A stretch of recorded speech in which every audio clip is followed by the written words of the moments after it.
Miss হবে না আপনার পছন্দের টিভি শো। দেখুন জি5 অ্যাপে একদম ফ্রি। মা আসবো?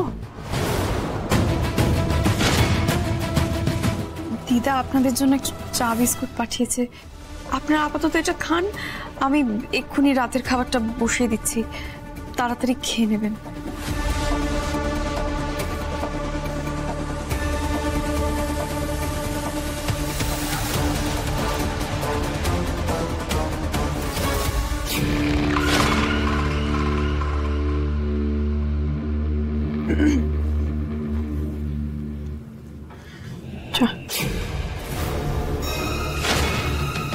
আমার বাবা আমার ছেলেকে হাত করে অনেক বড় খেলায় নেমেছে। তুমি ওদের বিশ্বাস জিতে নিয়েছো, কিন্তু অজয় মিত্তির পোর খাওয়া মানুষ। জীবনে কম মানুষ আমি দেখিনি, তাই তোমাকে দেখেই আমি আন্দাজ করতে পেরেছিলাম তোমার মধ্যে কোনো মতলব আছে। অনেক বড় খেলায় নেমেছো জোনাকি বিশ্বাস। অনেক হিসেব কষে এই বাড়িতে পা রেখেছো তুমি। না হলে দুজন অচেনা বুড়ো বুড়ির জন্য এত দরদ, এত চিন্তা কিসের জন্য?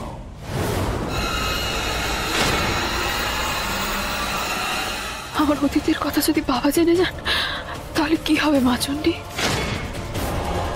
যাদের মোটিভ হচ্ছে বয়স্ক মানুষদের কথার জালে ফাঁসিয়ে মিথ্যে সিম্প্যাথি আদায় করে তাদের সম্পত্তি হাতানো,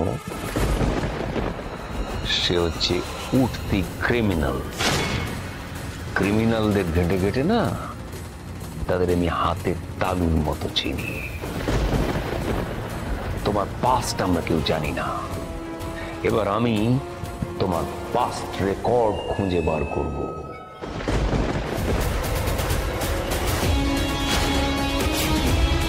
আমি সেদিন মিশুমশাইকে বলেছিলাম যে তুই অনাথ। আমার ছেলে একটা চ্যালেঞ্জ নিয়েছে না, এটা আমার চ্যালেঞ্জ। এইভাবে তুড়ি মেরে তোমার পাস্ট রেকর্ড আমি খুঁজে বার করব। তোমার মুখোশ আমি সবার সামনে টেনে ছিঁড়ে ফেলবো। এটা আমার চ্যালেঞ্জ।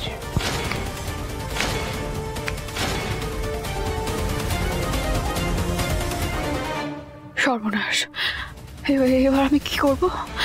নাতিবাবুকে সবটা বুঝে বললে উনি হয়তো বুঝতেও পারেন, কিন্তু তার আগে যদি বাবা সবটা জেনে কি বাড়ির সবাইকে বলে দেন, সবাই তো ভাবে আমি দোষী। সবাই যদি ভেবে নেয় যে আমি সবকিছু লুকিয়ে এখানে সম্পত্তির জন্য আছি, কি হবে?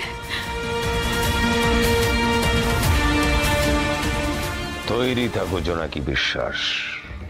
সেদিন তোমার কোনো অজুহাত, কোনো ভালো মানুষই ধোপে টিকবে না।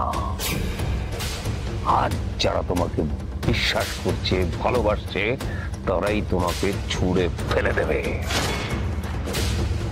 এটা আমার চ্যালেঞ্জ, আমার চ্যালেঞ্জ, আমার চ্যালেঞ্জ।